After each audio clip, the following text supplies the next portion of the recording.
you're having a safe and happy 4th, or if you're watching this video tomorrow or the next day, I hope you had a safe and happy 4th. Now, in light of the holiday, I thought I would do something a little fun, and I'm gonna do a little impromptu thing. Obviously, this wasn't planned, but I thought it would be fun to do a little reading from my debut romance novel, The Ghosts of Chateau Renai, and you'll realize why once I finish, but I thought it would be fitting. So sit back, have a cup of tea, a cup of coffee,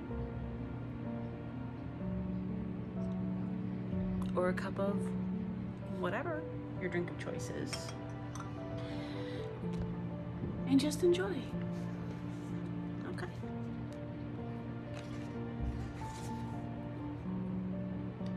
Prologue. Paris outskirts, 1869. Standing as silently as a grave in the... What's the matter, Bilbo? Excuse me for a second. Come here, buddy. You wanna come on my lap? What's that? I know. The noise from the fireworks is making you nervous, I know. Oh. He just farted on me. Look at that smug little face. I try to offer you comfort and you fart on me? How rude. Oh. Oh, good Lord. Whew. Okay. Now that that distraction is out of the way,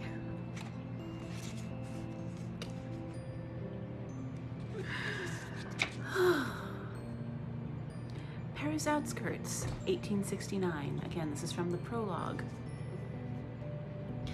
Standing as silently as a grave in the growing dusk, with the soft breeze caressing through his wavy black locks, Gerard Rossignol stood before the charred remains of what had once been his familial manor. What his parents had lovingly left to him upon their deaths now stood in ruins. It was an empty shell of its former glory, a corpse of stone. It could be rebuilt. There was no doubt about that, and Gerard's quick mind was already madly awhirl with the conceptualization. However, as he allowed his long legs to carry him forward towards the blackened front door, Gerard knew that he would never rebuild the manor, for it was not simply the structure that had been lost. All of the precious memories he had built within those walls were gone now, as was his trust in humanity. Before the fire, Gerard was an open person.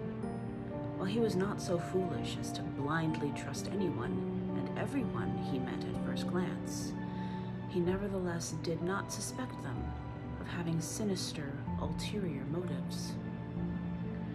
He had hosted lavish parties and intimate salons in his home regularly.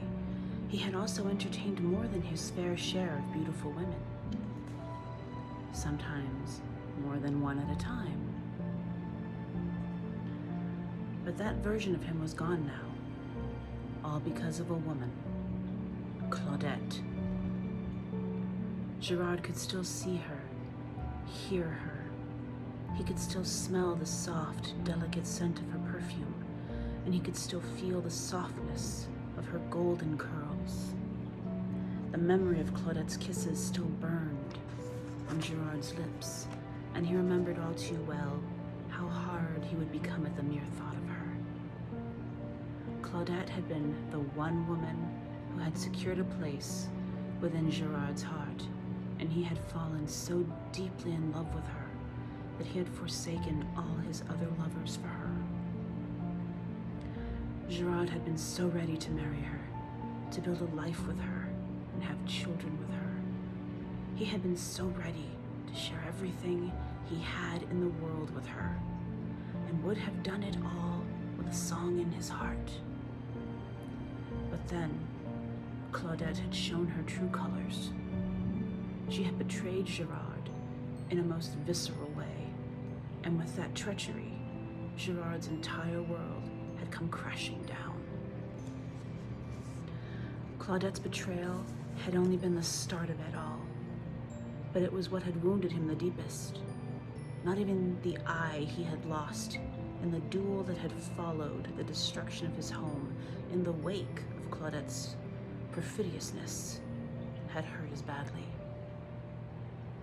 Gerard absently touched a finger to the black leather eye patch he wore over his left eye as he pushed the crumbling door open with his free hand and stepped inside, floorboards creaking and groaning in protest with every step he took.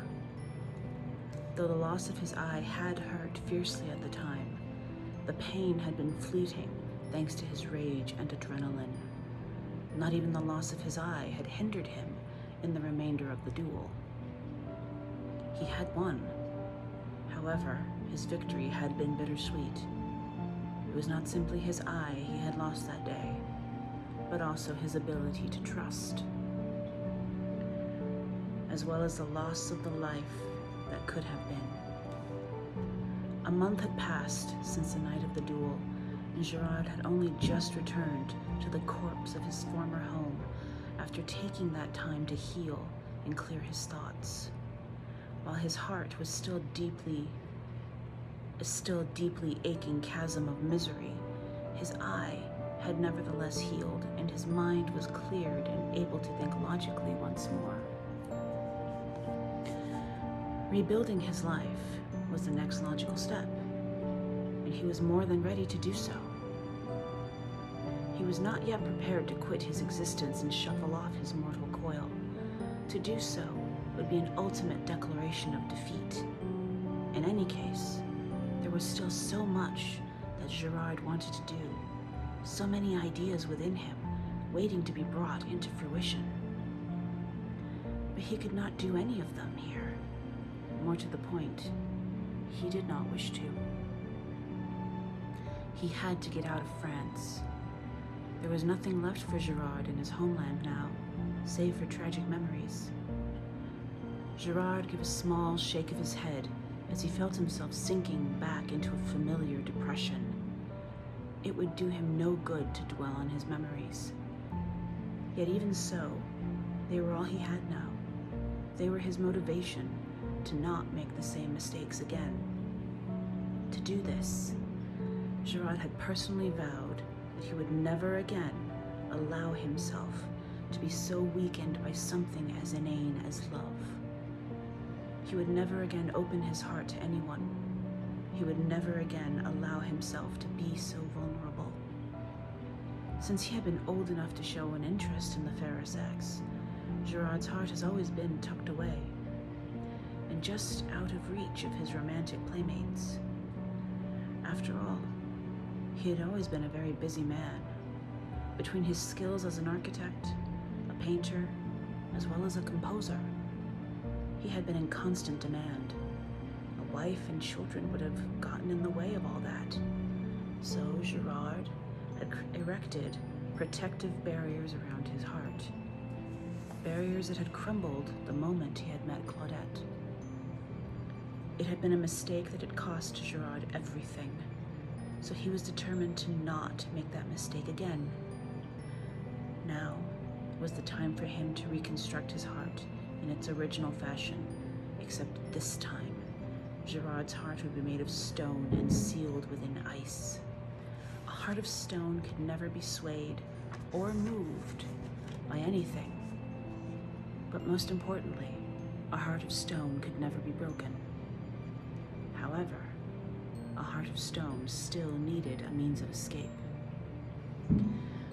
Money was no object. In addition to the sizable inheritance that he still had left over from his parents, Gerard also had the wealth he had amassed from every painting he had been commissioned to paint, every symphony, chorale, minuet he had ever composed, and every building he had ever designed. He was more than able to afford more than decent passage on a good ship with comfortable accommodations and start over in a new country. It was a sound plan, a perfect plan even. But where would he go? Where could he go? Truthfully, there was only one place for someone like him to seek refuge, a place far across the sea, where others before him had gone to seek both refuge as well as new beginnings. America, the New World.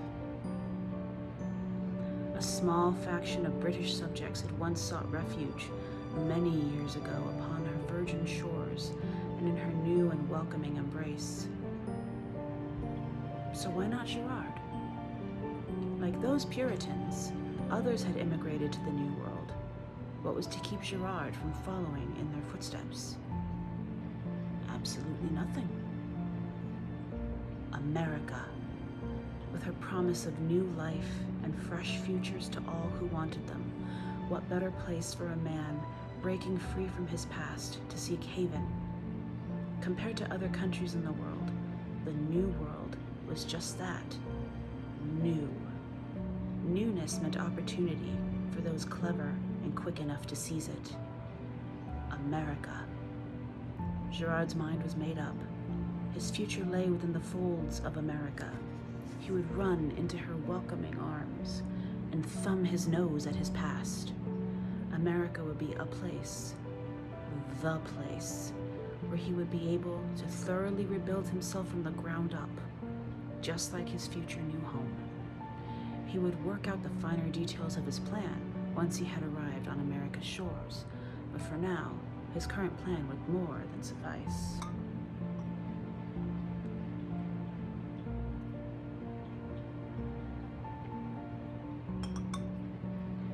It was with a resolved sigh that Gerard turned and strode towards the door with a determined step. Once outside, he continued on towards the carriage he had hired to bring him there. "Drive on," he uttered simply after climbing inside and closing the door behind him. He spared the manor one final glance before turning his gaze to look out the opposite window and towards the future. It was thus that Gerard left behind the one and only place he ever in his life truly considered to be his home. But it was not his home anymore, and it would never be again.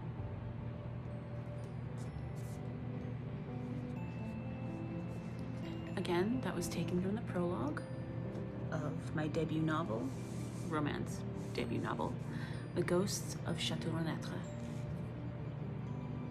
I hope you enjoyed the little snippet that I read, and if it piques your curiosity and prompts you to get yourself a copy either in paperback format or on Kindle, yay! I hope you enjoy your reading experience, and I hope you enjoy your new book boyfriend that will be Gerard. Trust me, ladies, he's a keeper. Anyway, thank you for joining me. I'll see you next time. Don't forget to like and subscribe, please. And yeah, until next time.